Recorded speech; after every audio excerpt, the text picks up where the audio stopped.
Hi everyone! Today we are going to talk about a movie very interesting and I think it's very scary, and the name of this movie is Vivarium.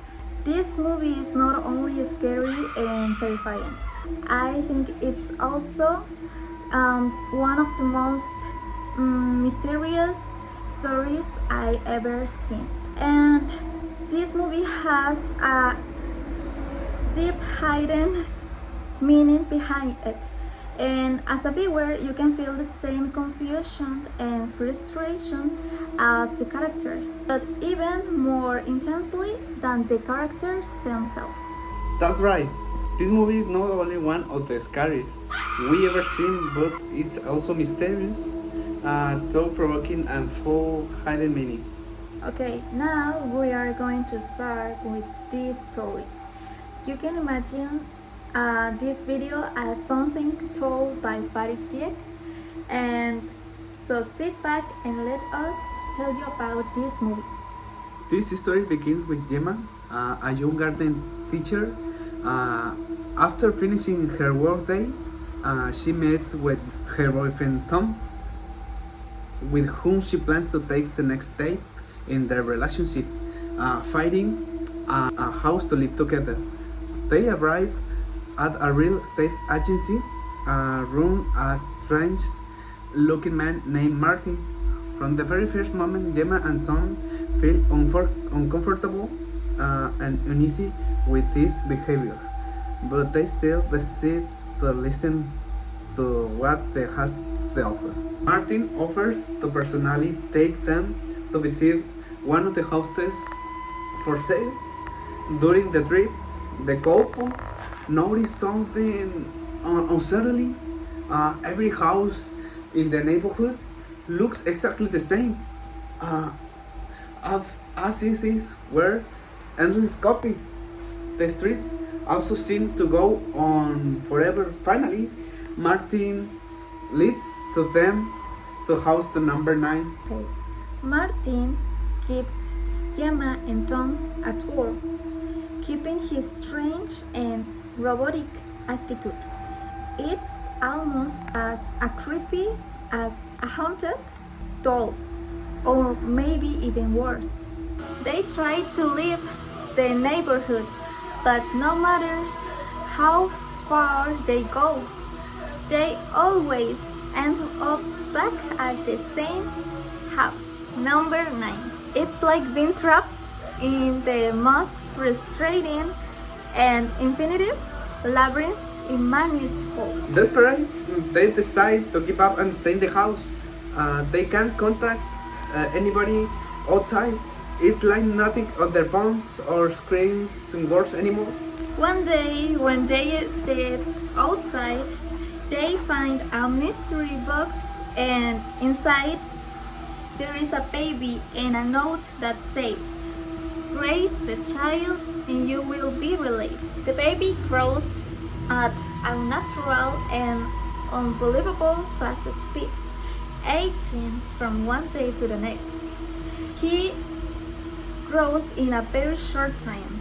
He looks about 6 years old, and each day he grows several centimeters more. His behavior is unbearable. He screams, he runs around the house, mimics everything he hears, and becomes increasingly disturbing. Driven by despair, Tom starts digging a hole in the backyard. The ground seems strange, like it didn't used to be a solid, but keeps digging tirelessly and obsessively. Of course, he never reaches anything. He just makes a deep, endless pit. Meanwhile, the child spends hours watching meaningless images on television. One day, he even brings a strange book full of symbols. It seems to explain what this is, but it's writing in a language nobody can understand. Time passes, and the child grows into a young adult.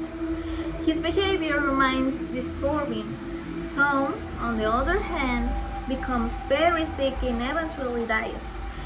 The young adult says coldly, very coldly, Tom has been released, and throw his body into the pit he had been digging. Gemma could only cry, remembering how she used to be with Tom, and knowing it will never be that way again. Heartbroken and alone, Gemma decides to confront the young man.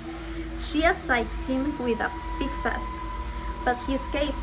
Suddenly, he leaves a section of the sidewalk, revealing something impossible.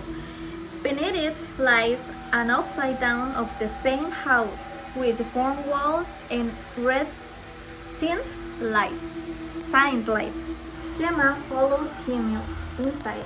There, she sees the child again, now in his younger version, and then encounters another woman taking care about the same boy, crying in despair just as she once did.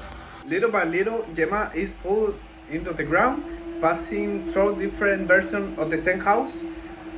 Each house is inhabited by different couples, all trapped in the same endless cycle. Every version is painted a different color, but nobody can escape. Finally, Gemma returns to the original house where she lived with them, and there, exhausted, she dies. She used to feel safe and happy with them, but now there's nobody left to protect her.